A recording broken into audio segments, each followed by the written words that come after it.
Sumainyo ang Panginoon. At sumainyo. Ang mabuting balita ng Panginoon ayon kay San Juan.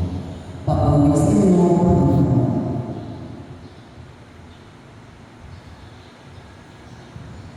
Noong panahon sinabi ni Jesus, tandaan ninyo, ito ang pumapasok sa kulungan ng mga tupa na hindi sa pinto nagdaraan kundi umaakyat sa di dapat pagdaanan ay magnanakaw at tulisan.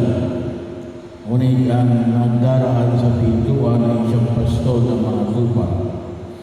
Pinapapasok siya ng bangkay pinto at pinakikinggan ng mga tupa ang kanyang tinig.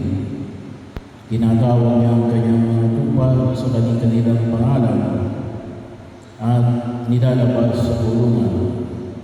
Kapag nailabas na, siya ay mangunguna sa kanila at sumusunod naman ang mga tupa sapagkat nakikilala nila ang kanyang tinig. Hindi sila sumusunod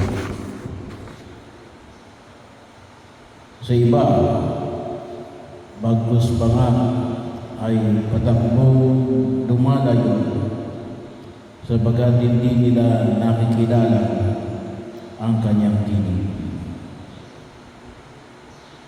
Sinabi ni Jesus ang kalinagan ito, ngunit hindi nila maunawaan ang ibig niyang sabihin. Kaya muling sinabi ni Jesus, tandaan ninyo, ako ang pintuang daraanan ng mga tupa. Ang mga nauna sa akin ay mga magnanakaw at mga tulisan, ngunit hindi sila pinakinggan ng mga tupa.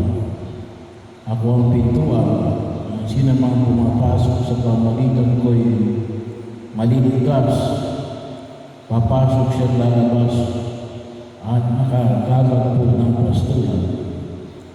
Kaya lamang pumupunta rito ang mga magnanakaw ay upang magnakaw, pumatay at magwasak.